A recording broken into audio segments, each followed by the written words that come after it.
What's up, guys? It's Chazz Brazy with iYiCON Baller News. Go ahead and like that video and also subscribe so you can get notifications for videos like this to keep up with me for basketball news. Let's go. Run that intro.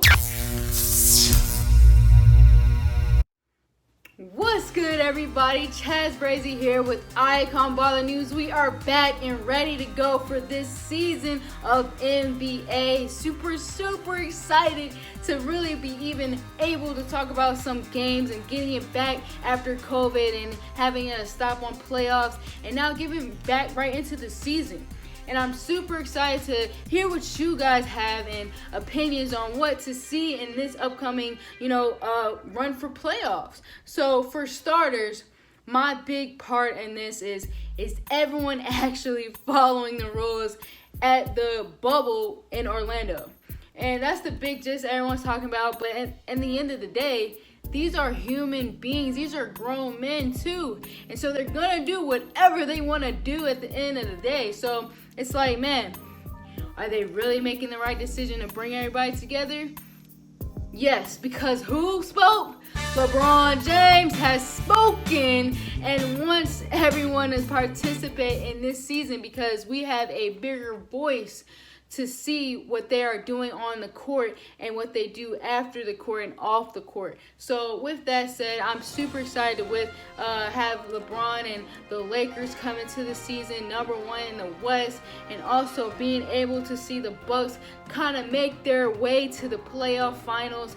That's my big opinion on where this season is gonna go.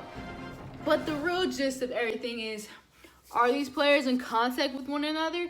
They're in a small bubble, so they all have to talk to each other. But yet, I know Devin Booker was talking a little bit how he hasn't even gotten in contact with anybody. So I don't know about that one, but it seems as though that they can be tampering. They could be, hey, bro, we need a player.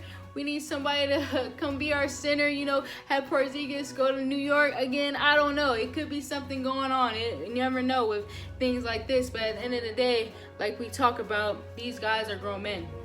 They're going to talk to each other. They're going to want to kind of hang out with each other throughout this, because this is a long time being, secured and away from their family and away from the outside world in this little NBA bubble. I mean, it's not much to do but play basketball, eat, and sleep. So that can get kind of boring over the times of what's going to be happening in these next few months. But the real question is, who looks the best coming out of COVID? Is it LeBron? Is it Zion?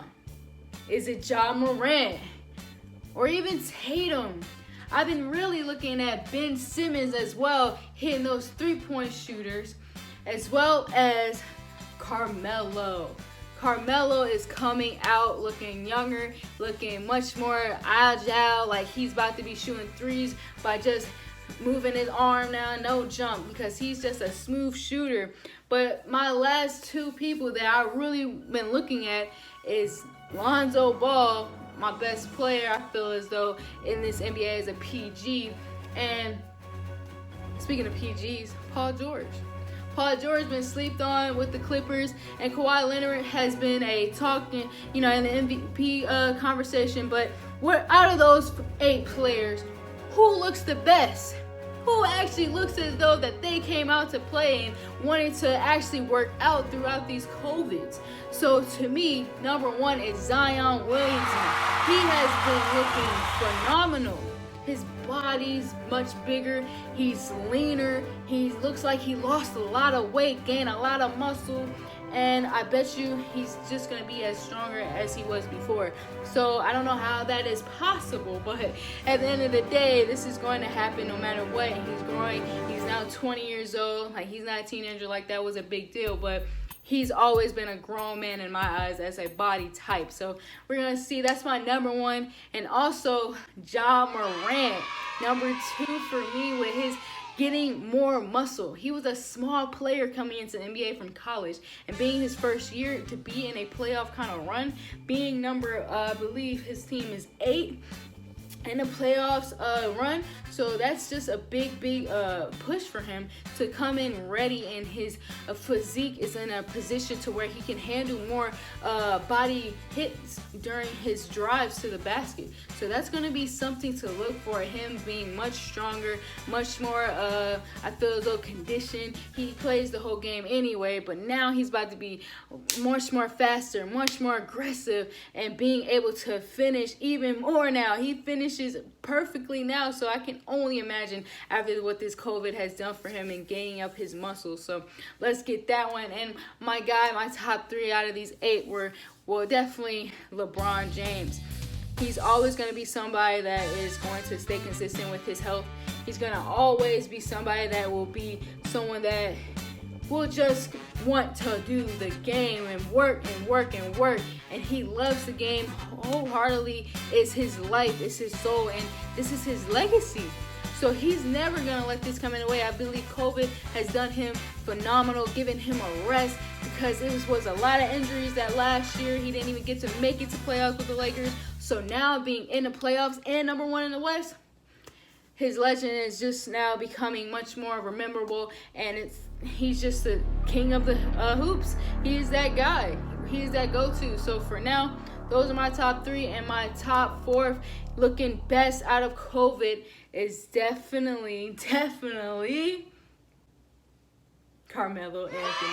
And just because he just looks so much better than he did before, but yet I'm not too fond of the Blazers. I'm not sure what they're going to do. You know, the Trailblazers wasn't that great these previous seasons. They always make it to playoffs, but never, ever win anything. And it sucks because I love Damian Lillard. He's a cover of 2K. But at the end of the day, their team just isn't overall that great. So I honestly don't know what's going to happen with that, but I'm excited to see what Carmelo's going to come out and be as though what he has been doing over this COVID break. So with that said, there's so much to talk about, such as the Nuggets and Jamal Murray. A lot of people have been talking about his increase in pay and a lot more responsibility he has for the Nuggets winning in these playoff runs. And so with that, it's just like, man, what do we expect from this young player? He's already been hitting crazy numbers. He's already been assisting Jokic and making the Hall of Famer he is going to become, and assisting him as a PG. I mean, he's doing his job. But, I mean, I do see where he needs to come up more consistent with making his points matter and not so much turnovers. He's a very key player in the fourth quarter, but can he be the key player in playoffs? We don't know that yet. So I'm curious to see what Jamal Murray and Jokic can do as far as the 2 players I'm looking at as far as team play. And also another team play is definitely the Celtics.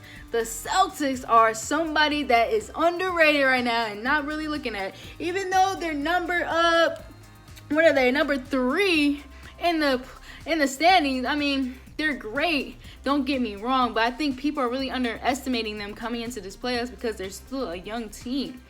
And Kemba Walker is amazing. Tatum is amazing.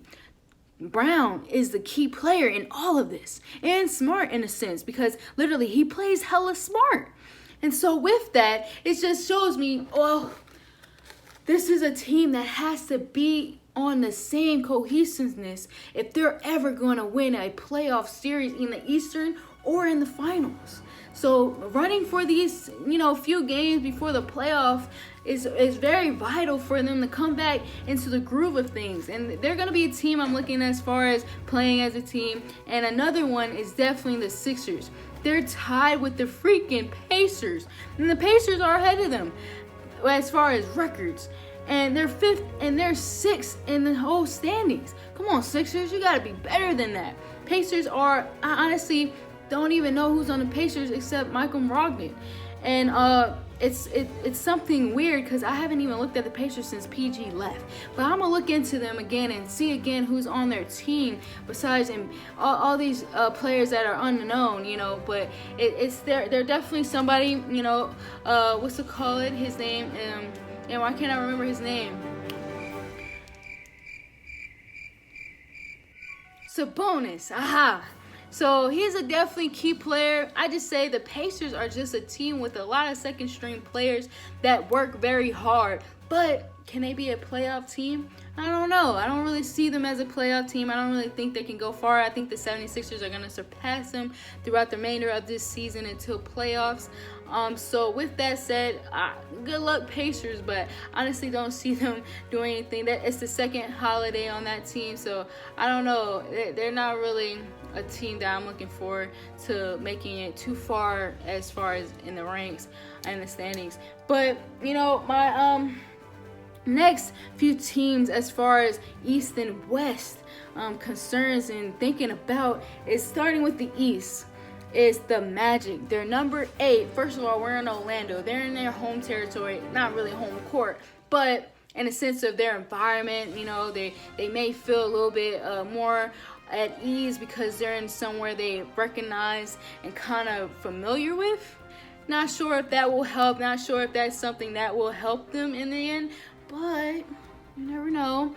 Gordon is someone else I'm looking at that is coming into this looking phenomenal and looking like he's a new found player. He's looking a little more lean, stronger. They all coming back very healthy because what were you doing during COVID? Just eating and working out, I would think. So with that, I just see the Magic maybe being an underdog and coming up on the standings as well, but they are always iffy with that. You never know with the Magic. But another one is definitely the Nets. I honestly don't even understand how they're number 7, but that's what happens when you have faith, guys. You definitely have to have faith in this team and their strive for wanting to go through the playoffs without their 2 top players. And so with that said, thank you, Kyrie, for all the Black Lives Matter. But your team is going to suck in these playoffs. So, you'll see them very soon protesting with you. With that, Sixers are definitely someone in the East that's going to come up on everybody. And the only thing with that is that they actually have to play as a team. Ben, someone that also has been looking very, very great outside of COVID. And I see them, Embiid coming back, and their mindset has to be on the game. It can't be nowhere else. If it is, they're going to lose. They have to be fighting for one. They got to strive, and they got to do something greater than what they have done this past winter. So that's going to be something they're going to be definitely working towards, I hope. But for my West and for some teams that I know that you guys are excited for is one, the Spurs. Hey, psych! No one's excited about the Spurs. They're number 12, first of all. But I just feel like those are underdogs that are coming up on the scale. They're still a great team. They still have a stride playing type of way. But you never know. They could come up on you and be number 8. You never know with the Spurs. Another team that I definitely am looking forward to seeing is the Jazz. They've been... First of all, this was the first team that ever was announced that having COVID. Rudy Gobert, he kind of put a stop on the whole NBA season. Thanks, Rudy. Thanks.